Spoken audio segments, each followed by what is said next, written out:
بسم اللہ الرحمن الرحیم۔ حج بندہ مومن کی زندگی کا سب سے بڑا واقعہ ہے۔ ہر مسلمان جب حج پر جاتا ہے تو اس کی یہ خواہش ہوتی ہے کہ وہ حج سے اس حال میں لوٹے کہ کوئی گناہ اس کے دامن پر موجود نہ ہو۔ اس کے لیے جہاں یہ بات ضروری ہے کہ زائر حرم تقوی کا زاد راہ ساتھ لے کر جائے، وہاں یہ بات بھی لازم ہے کہ اسے حج کے مناسک سے پوری طرح آگاہی حاصل ہو۔ جائز صاحب، آج ہم حج سے متعلق گفتگو کریں گے۔ حج ایک عظیم عبادت ہے۔ ہم آپ سے جاننا چاہتے ہیں کہ اس عبادت کو اللہ تعالیٰ نے کیوں فرض کیا ہے مسلمانوں پر، اس کی کیا حکمت ہے، کیا مصلحت ہے، کیا حقیقت ہے؟ ریحان صاحب، تمام عبادات کے بارے میں پہلے یہ اصولی بات سمجھ لینی چاہیے کہ یہ اللہ تعالیٰ کے ساتھ ہمارے تعلق کا اظہار ہے۔ ہم جب بندے کی حیثیت سے اللہ تعالیٰ کو اپنا پروردگار مانتے ہیں تو جس طرح دوسرے تمام تعلقات میں اپنے جذبات کا اظہار کرتے ہیں، اسی طرح فطری طور پر یہ چاہتے ہیں کہ اللہ تعالیٰ کے ساتھ بھی اپنے تعلق کا اظہار کریں۔ چنانچہ مختلف عبادات جو اسلام میں ہم پر فرض کی گئی ہیں، جیسے نماز ہے، جیسے روزہ ہے، جیسے زکوٰۃ ہے، اسی طرح حج و عمرہ ہے، ان تمام عبادات کی نوعیت اصلاً یہی ہے کہ اللہ تعالیٰ کے ساتھ ہمارے تعلق کی جو بنیاد ہے، اس بنیاد کا یہ ایک نوعیت کا علامتی اظہار بن جاتی ہیں، سمبولک ایکسپریشن بن جاتی ہیں۔ نماز کو دیکھیں، نماز کیا ہے؟ یعنی ہم اپنے پروردگار کی عظمت کا اعتراف کرتے ہیں، ہم اس بات کا اقرار کرتے ہیں کہ ہم اس کے بندے ہیں، تو اب اس بندگی کے اظہار اور صدمت کے اعتراف کے لیے ہم رکوع کرتے ہیں، ہم سجود کرتے ہیں، مختلف نماز کے اعمال انجام دیتے ہیں۔ اسی طرح کا معاملہ حج و عمرہ کا بھی ہے۔ اللہ تعالیٰ کے ساتھ ہمارے تعلق کی کئی بنیادیں ہیں، ان میں سے ایک بنیاد پرستش ہے، دوسری بنیاد اطاعت ہے، تیسری بنیاد حمیت و حمایت ہے۔ یعنی پروردگار نے ہمیں دنیا میں امتحان کے لیے بھیجا ہے، اور اس امتحان کی نوعیت کچھ ایسی ہو گئی ہے کہ اس میں شیطان میں اور انسان کے مابین ایک کشمکش برپا ہے۔ آپ قرآن مجید کا مطالعہ کریں تو یہ معلوم ہوگا کہ جب سیدنا آدم علیہ السلام کو دنیا میں بھیجا گیا تو اس موقع پر شیطان نے ان کو اغوا کرنے کی کوشش کی۔ اس اغوا کا ذکر قرآن مجید میں آیا ہے، اور یہ بتایا گیا ہے کہ کس طرح ان کو انہوں نے پھسلا کر جنت سے نکلوانے کا سامان کر دیا۔ اس موقع پر اللہ تعالیٰ نے یہ فرمایا کہ اب تم زمین میں جاؤ، بعضکم عدو لبعض، اب تم ایک دوسرے کے دشمن ہو۔ گویا اس دن سے شیطان میں اور انسان میں ایک جنگ برپا ہو گئی۔ اس کا چیلنج بھی قرآن مجید میں نقل ہوا ہے، اور اس میں اس نے یہ کہا ہے کہ میں ہر راستے پر بیٹھوں گا اور میں توحید کے راستے سے انسان کو ہٹانے کی کوشش کروں گا، اور جو کچھ بھی میرے لیے ممکن ہوگا وہ میں انسان سے انتقام لینے کے لیے کر گزروں گا۔ چنانچہ یہ کشمکش، یہ جنگ برپا ہے۔ اس جنگ میں ہم کس طرف کھڑے ہیں؟ رحمان کی طرف کھڑے ہیں یا شیطان کی طرف کھڑے ہیں؟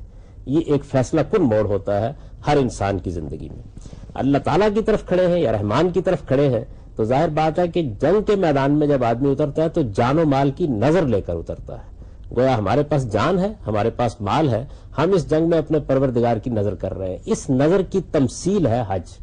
یہی وجہ ہے کہ اس میں آپ اگر پورے کے پورے حج کا جائزہ لیں تو یہ حقیقت بالکل واضح ہو جاتی ہے کہ گویا بندہ میدان جہاد میں اتر رہا ہے، اور وہ شیطان کے خلاف اس جنگ میں اتر کر آخر شیطان پر سنگباری کر کے اس سارے عمل کو پایہ تکمیل تک پہنچا دیتا ہے۔ یہ اس کی حکمت ہے۔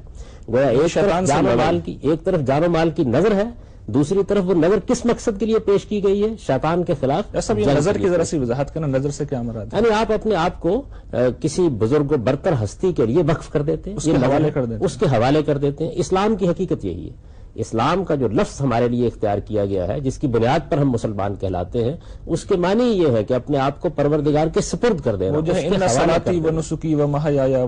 اسی کا بیان ہے۔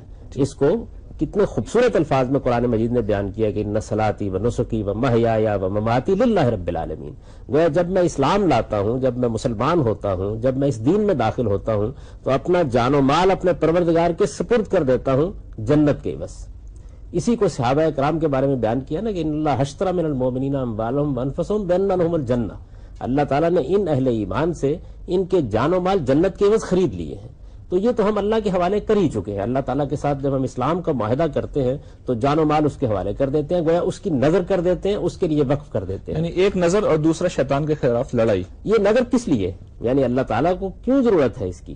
تاکہ شیطان کے خلاف اس کشمکش میں جان کی ضرورت پڑے تو ہم جان دینے کے لیے تیار ہوں، مال کی ضرورت پڑے تو ہم مال دینے کے لیے تیار ہوں۔ یہ حقیقت ہے۔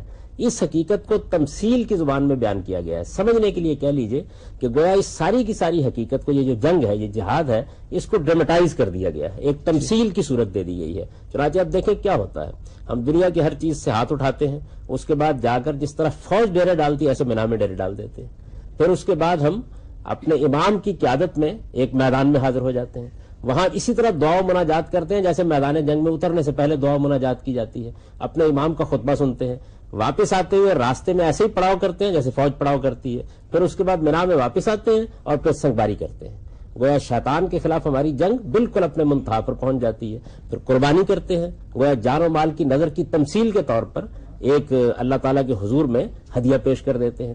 پھر اس کے بعد معبد میں واپس آتے ہیں اور وہاں آ کے پھیرے لگاتے ہیں، جو قدیم روایت اس بات کی رہی ہے کہ جب قربانی کی جاتی ہے تو اس کو پھیرے دیے جاتے تھے. تو اس کی جب آگے تفصیلات ہوں گی تو میں ایک ایک چیز کو الگ سے واضح کروں گا، لیکن بنیادی طور پر یہ سمجھ لیجئے کہ یہ جان و مال کو شیطان کے خلاف جنگ میں خدا کی نظر کر دینے اور اس جنگ میں پوری قوت سے کود پڑنے کی تمثیل ہے. تو حج کی اس حقیقت کو بہت اچھی طرح سمجھ لینا چاہیے، ورنہ عام طور پر لوگ حج کے لیے جاتے ہیں تو ان کا خیال ہوتا ہے کہ ہم کیا کر رہے ہیں، کہیں پھیرے لگا رہے ہیں، کہیں کنکر مار رہے ہیں. یہ بات ان پر واضح نہیں ہوتی کہ اصل میں وہ کیا کر رہے ہیں. شیطان کے خلاف جنگ میں آپ رحمان کی سمت میں کھڑے ہیں، میدان جہاد میں اترے ہیں، اور پھر اس کے بعد شیطان پر سنگباری کر کے اپنی جان کی نظر ایک قربانی کی صورت میں پیش کر کے آپ اس سے فارغ ہو جاتے ہیں.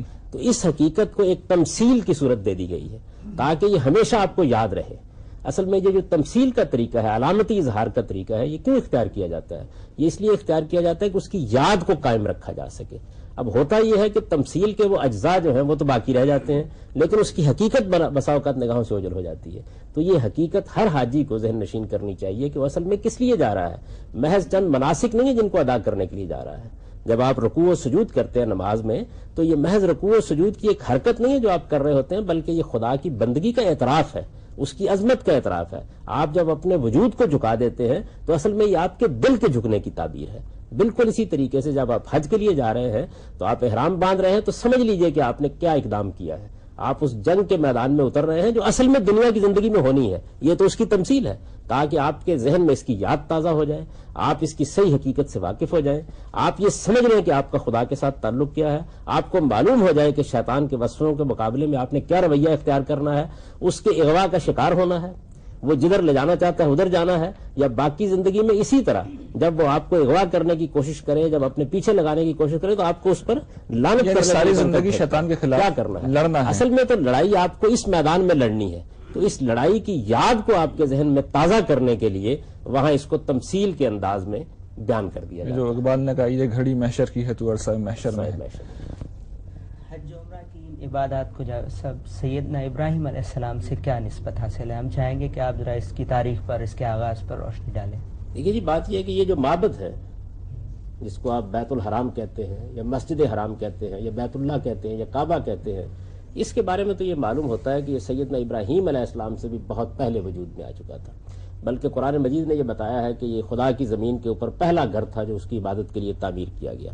لیکن ایک عرصے تک یہ لوگوں کی توجہات حاصل نہیں کر سکا اور پھر آہستہ آہستہ یہاں سے لوگ چلے گئے، چنانچہ یہ بھی بالکل ویران ہو گیا.